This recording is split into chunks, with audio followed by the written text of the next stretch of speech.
여러분 안녕하세요. 찾아가는 새벽기도 시카고 예수사랑교회 조선영 목사입니다. 오늘도 변함없는 주님의 은혜와 평강이 저와 여러분의 삶의 종일 풍성하기를 기도합니다. 찾아가는 새벽기도는 연합감리교회 말씀 묵상지 기쁨의 언덕으로를 말씀 본문으로 사용하고 있습니다. 오늘 말씀은 여호수아 4장 15절에서 24절까지 말씀입니다. 제가 읽어드리죠. 여호와께서 여호수아에게 말씀하여 이르시되 증거궤를 맨 제사장들에게 명령하여 요단에서 올라오게 하라 하신지라.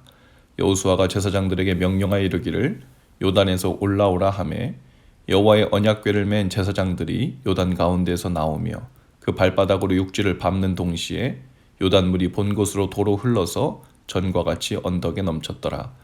첫째 달 10일에 백성이 요단에서 올라와 여리고 동쪽 경계 길갈에 진침해 여호수아가 요단에서 가져온 그 12돌을 길갈에 세우고 이스라엘 자손들에게 말하여 이르되 후일에 너희의 자손들이 그들의 아버지들에게 묻기를 이 돌들은 무슨 뜻이니이까 하거든 너희는 너희의 자손들에게 알게 하여 이르기를 이스라엘이 마른 땅을 밟고 이 요단을 건넜음이라. 너희 하나님 여호와께서 요단물을 너희 앞에서 마르게 하사 너희를 건너게 하신 것이 너희 하나님 여호와께서 우리 앞에 홍해를 말리시고 우리를 건너게 하심과 같았나니 이는 땅의 모든 백성에게 여호와의 손이 강하신 것을 알게 하며 너희가 너희 하나님 여호와를 항상 경외하게 하려 하심이라 하라. 아멘. 이스라엘 민족의 특징 중 하나는 역사 교육에 관해 엄청난 노력과 힘을 들인다는 것이죠. 이스라엘의 3대 절기는 모두 과거 하나님께서 이스라엘 백성을 어떻게 구원하시고 어떻게 인도하셨고 또 은혜를 베푸셨는가를 기억하기 위한 것입니다. 그리고 그들은 지금까지도 절기를 맞으면 세계 어느 곳에서 어떤 문화에서 살고 있든지 철저히 그 절기를 지킵니다. 단순한 절기 지키는 율법의 일을 넘어서 그것을 지킴을 통해 자신들이 누구이고 무엇을 위해 살고 있는지 정체성이 확립되는 것이죠. 이러한 이유만은 아니겠지만 이러한 교육의 바탕 아래 이스라엘 백성은 사회 속에서도 영향력이 큰 민족이 되었습니다. 많은 학자들이 말하기를 역사 신앙 교육이 유대인을 위대하게 만들었다고 말합니다. 전 세계에 흩어져 있는 유대인의 인구는 약 1,500만 명 정도인데 세계 인구의 0.3%밖에 되지 않지만 전 세계 300여 명의 노벨 수상자 중에서 유대인 출신이 93명, 약 3분의 1에 해당되는 노벨 수상자를 배출했죠. 유대인들은 어느 분야에만 우수한 것이 아니라 정치, 경제, 의학, 법학, 물리학, 화학, 문학, 미술, 음악, 영화 등 각 분야에 걸쳐 수많은 인재들을 배출했는데요. 미국의 70만 명의 변호사 중에서 20%인 14만 명 정도가 유대인이고 400명의 재벌들 중에서 23%가 유대인이라고 합니다. 미국 대학 교수들 중에서 약 30%가 유대인이고 하버드 대학이나 UCLA의 의대 및 법대 교수들 중에서 50%가 유대인이라고 합니다. 좋은 영향이든 악영향이든 역사상 큰 영향을 끼친 사람들 중에 유대인들이 참 많은데요. 공산주의 창시자 칼 막스, 심리학자 프로이드, 화가 샤갈, 상대성 이론가 아인슈타인, 세계적 지휘자인 번스타인, 국제 외교가 키신저, 영화감독 스필버그 등 그 이름을 헤아리기 힘들 정도로 아주 많죠. 물론 세상에서 이러한 상을 많이 받고 또 사람들이 알아주는 직업, 업적, 명성이 있어야 우수한 민족 또 행복한 또 잘 사는 삶이라고 말할 수는 없지만 이러한 사실들로 미루어 볼 때 한 가지 분명한 것이 있죠. 이스라엘의 역사 교육에 관한 투철한 생각들이 그 자녀들로 하여금 그들이 오늘 누구인지 그리고 그러한 역사의 흐름 속에서 무엇을 위해 살고 있고 또 살아야 하는가를 생각하게 했을 것이라는 것이죠. 오늘 본문에 나온 이야기도 하나님의 구원의 역사에 대한 기억을 하도록 미래 이스라엘의 자녀들이 하나님이 하신 일을 기억하고 마음에 새길 수 있도록 명하신 일들 중 하나입니다. 하나님께서 요단강을 건넌 제사장을 요단 강물에서 올라오게 했습니다. 제사장들이 강물에서 올라오기 전까지는 그 도도한 강물이 멈추지 않았지요. 그러나 그들이 발을 떼어 강에서 올라왔을 때 다시 강물이 흐르게 되었습니다. 그리고 물은 이전과 같이 다시 언덕까지 넘쳐 흘렀습니다.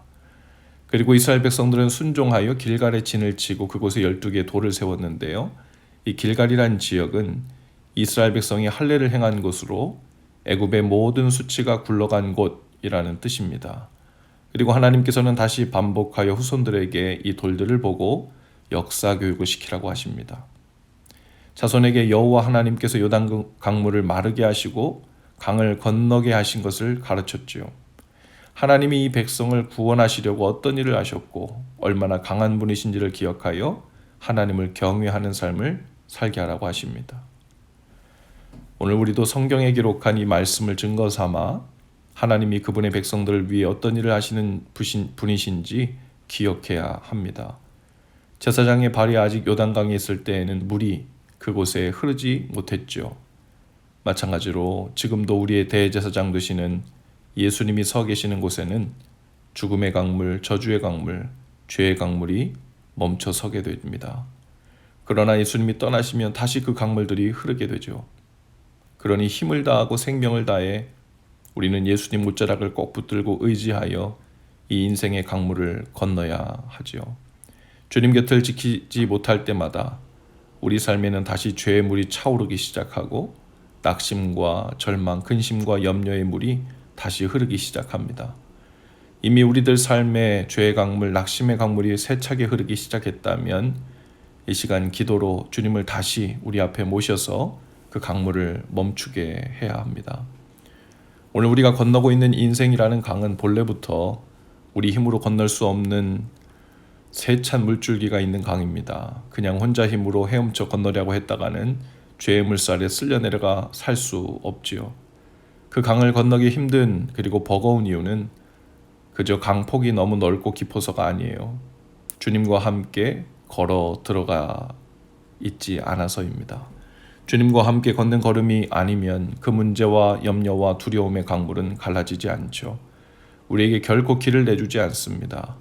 그러나 주님과 함께 걸을 때 마른 땅이 드러나 평안의 길이 됩니다. 그렇다고 물이 아주 없어진 것이 아닙니다. 주님과 함께 걷는 동안에 잠시 흐르지 않고 멈춘 것뿐이죠. 그 여정에서 주님을 놓치지 않고 혼자 걷기 시작한다면 여지없이 그 강물은 다시 우리 삶에 차오르고 또 그 속에 수장될지도 떠내려갈지도 모르죠. 오늘 이 말씀이 또 하루 인생의 강을 건너야 할 우리에게 생명 같은 역사 교육이자 지혜가 될 수 있기를 바라요.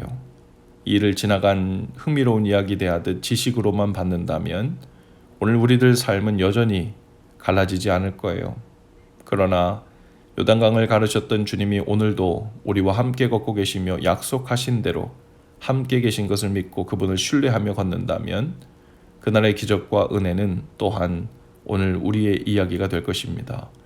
이 놀라운 은혜의 길로 기쁨과 평안 중에 나가시는 저와 여러분 다 되실 수 있기를 주님의 이름으로 축복합니다. 기도합시다. 주님, 오늘이라는 인생의 강을 건널 때 주님과 함께 건너기를 원합니다.